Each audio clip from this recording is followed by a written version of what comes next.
Hello everyone, welcome to the channel. Hope you're having a great day. So today we're going to fix that leaky differential seal on the KRX. So how am I going to do that? Well, it's pretty simple. I'm going to go ahead, I'm going to pop the old seal out and put one of these new ones in. But now in the last video I said I was going to do some upgrades. So what could that mean? Well, if you're paying attention over here, I got some upgrades. I have a new output shaft. This is the Turner output shaft. Very nice milled out piece. So we're going to go ahead and install that. Now to install this, you do have to pull the whole differential out, which makes this a 3-4 hour job total instead of just popping this in and out while it's in the vehicle. Now if I'm going to go ahead and upgrade the output shaft, well, I got a Turner drive shaft also. I think the two weak links of this KRX has either been output shafts or drive shafts. Now typically it's when people are bouncing the front end with the front locked, it's grabbing and it's snapping, but you know what, while I'm in there, I'm going to go ahead and do that. And for those of you wondering, yes, I do have the output shaft seal and a couple other seals that go with the differential. Basically the front differential is going to get a full servicing because I'm going to have to drain the fluid and change it. But it's really not that hard to put this in. The only special tool you're going to need is a press, possibly. Now I do have a 20-ton press over there, so it's not really a big deal. But before I put everything back together, we can do some more upgrades. So right here, I got nice and heavy, a couple Super ATV Rhino 2.0 axles. Now there's nothing wrong with my factory axles, honestly. So if you're wondering why am I gonna put these in, well, I bought them on sale. Super ATV does a sale like twice a year, and you get like 30% off or something, I don't know. It comes like 60 bucks off an axle. So while the other axles are out, I'm going to go ahead and put the new axle in. And that way I can utilize the warranty on the Super ATV axle versus letting them sit in the box, the warranty expiring. If I ever have an issue, I can't warranty it. Plus these have greater CV angle articulations, and with the big 35-inch tall tires turning and dropping out and whatnot, I prefer to have the bigger axle. So let's go ahead, let's get started because this is going to be a longer install. Probably same length video for you guys. So first thing I've done is I've already jacked up the KRX. I've got jack stands under it. I got wheel chocks behind it. So I can go ahead and take the tires off. Now one thing I do want to play with is this right here. Brand new, never been used. My new M12 half-inch drive, 250 foot-pounds. So this will be what goes with me from now on when I'm riding if I gotta change a spare tire or something. So it's nice and compact. You can give them 3/8 inch also, but pretty much everything I got is half-inch, especially if you're gonna change an axle. And while I'm in there, I'm gonna go ahead and check the brakes. I got over 700 miles on this machine, so it's a good time to look at the brakes and see if they need to be changed or not. So let's go ahead and let's get this thing apart. First thing we'll do is remove the tires, remove the shocks, and then I'm gonna pop the upper ball joints out of the knuckles and unbolt the axles from either side. So let's get that started.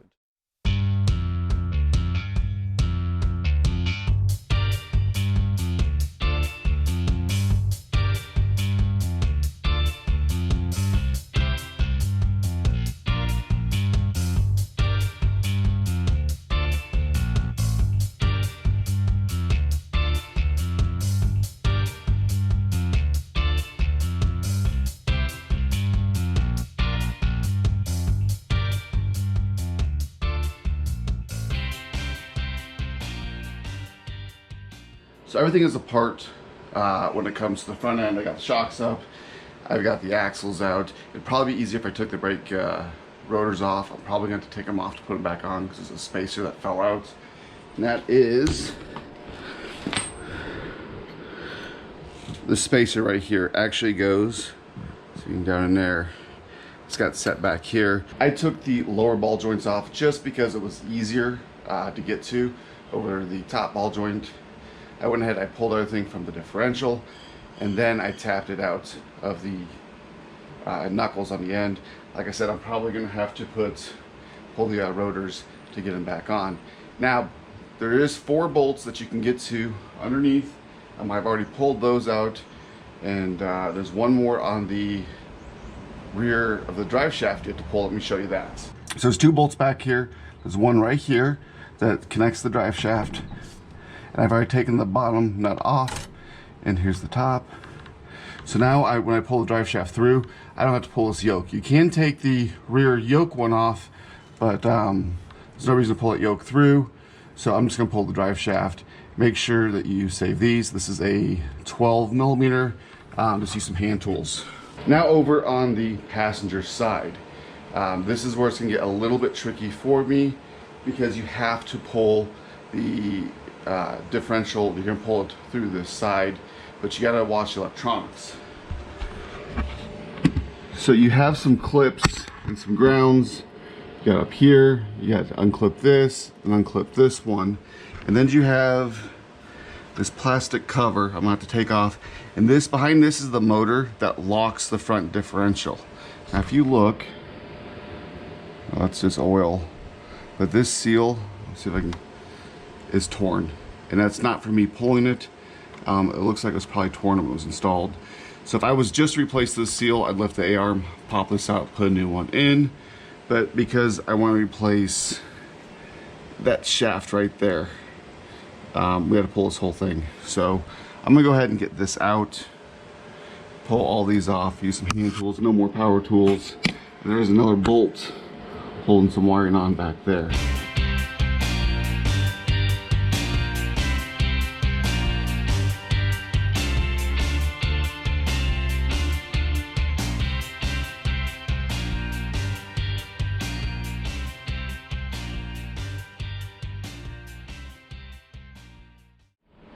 It's not completely spotless, but these are the 4 bolts we'll be taking out. And over here, see, there's enough light. See that lip? I think that's why it was leaking. It's slightly torn. And it's not from when I pulled it out, because I was paying attention, and that's where I was getting. So you can see it was all leaking down. So we'll still clean that up a little bit. Be careful on your part numbers, because they look very similar. So this is this one here, and then this one is the back one, which is going to go right here. I don't know if I need to change that, but I did buy that, and then the extra O-rings just in case. So let's go ahead, let's get this thing apart. So these bolts here are an 8, and again, we're just going to do everything by hand. Don't want to crack the aluminum. So one thing I didn't show you on camera, after you unbolt the 2 wiring harness brackets there, unplug these and unplug your motor, there is still your vent line, which you need to undo. Just take a pair of pliers. I actually use my hands to get that off. Okay, set these aside. There should be a pry mark somewhere to get this off. See if I can get a scraper tool in here. Try not to damage anything.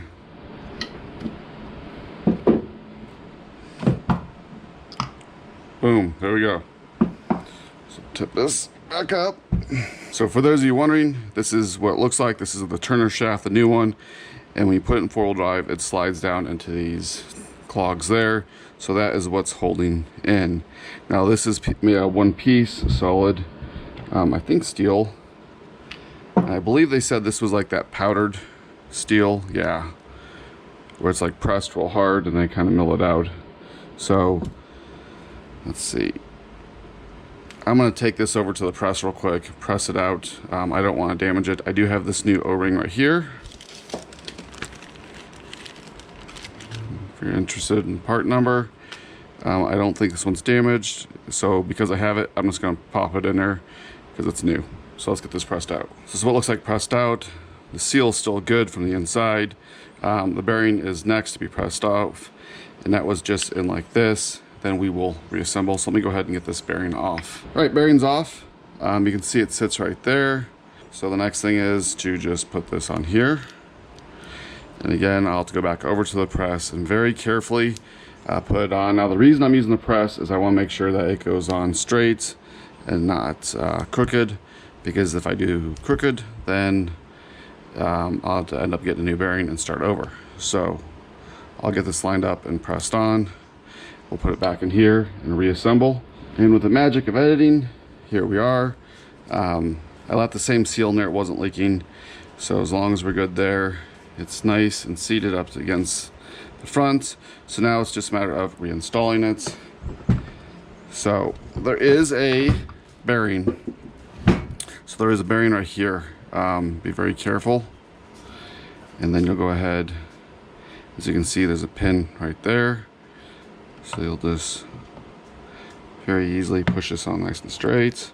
And then I will go ahead and get the bolts and just tighten it up all the way around, making sure to pull it in nice and straight. You don't want to over crank on one side because you'll end up cracking this tail piece, and the concern is not just cracking this end piece, cracking the whole differential. Then you either need to learn how to weld cast aluminum or just buy a new differential for a couple of $1,000s. So just take your time. Careful not to grab the bearing.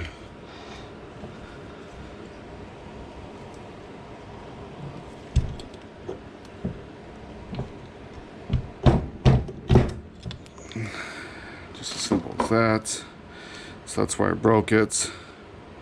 But this is where it was torn on the inside. So we'll grab I'll clean this surface area up, and then we will grab the new seal and install it.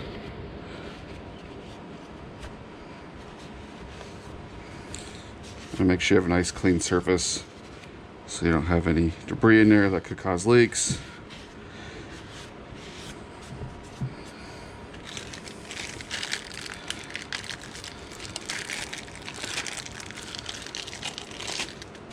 And what you're gonna have is this flap out, this down.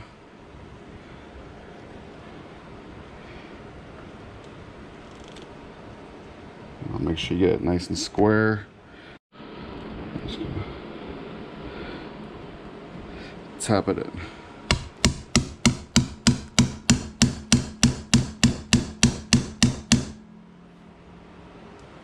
Just like that. So next thing we need to do, that we got the differential back together, the seals replaced, is to change out the drive shaft, and we'll clean up this area. So if you have your winch mounted up front like I initially did, you're gonna have to pull it. It's probably the worst part of this whole thing. This differential is going a lot faster than I thought, honestly, especially if you're only doing a seal, it wouldn't be a big deal. So I went ahead, I put the winch line up here, and I'm just gonna pull it through the tunnel, remove my cables.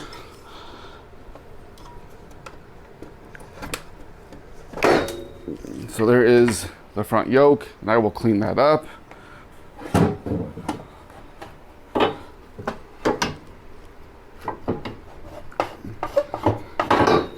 And the drive shaft. So now it's literally a matter of putting this on the Turner drive shaft, put a little bit more grease on the splines on both ends, and then feeding the Turner drive shaft all the way through, and then we'll put the differential back in and reassemble it with some new axles. So let's go ahead and let's get that fed through. All right, real quick before I install this is the front, the other side is the rear. So here's your stock drive shaft, and here's your Turner. The issue people are having when they're snapping these drive shafts is right here. They're breaking it in this area. As you can see, the Turner is a lot thicker.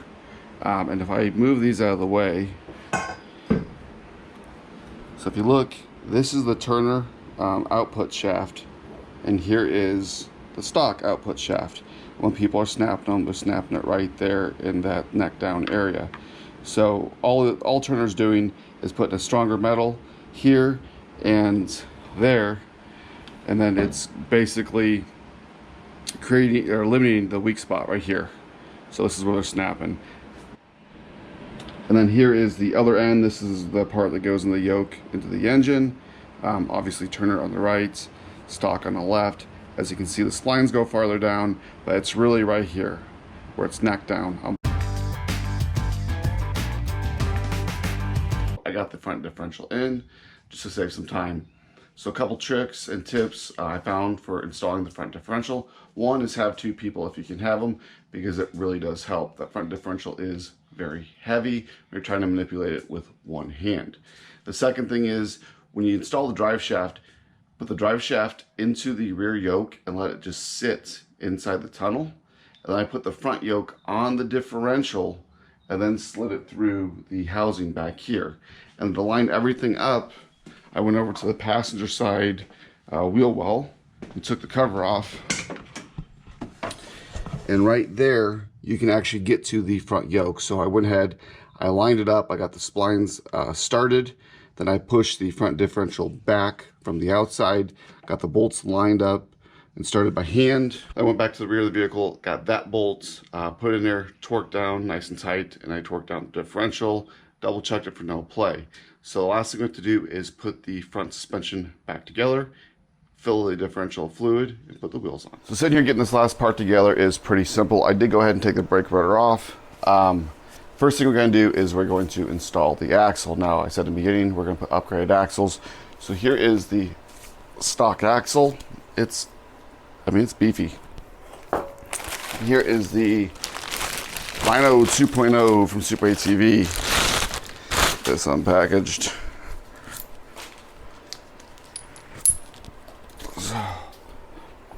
I mean, you can physically see a difference in the axle shaft. Don't forget, when you buy these, that was either cotter pin, it's taped inside the box. And this nut here is not 27 millimeters. It's 1 3/16 inches. So if you're going to carry these on the trail with a spare as the stock one, you need to have 2 different sockets. Just something to think about. So we'll go ahead and I'll get this installed. Pretty simple, straightforward. Just make sure when you put this axle in, you don't damage the seal on the differential or you have to pull it again. So I got this on. Don't forget to put your spacer that goes between the bearing assembly and your rotor. So that'll slide on us like that. Then I'll get my rotor. And it's already pre-greased like that. And then the new hardware from Super ATV.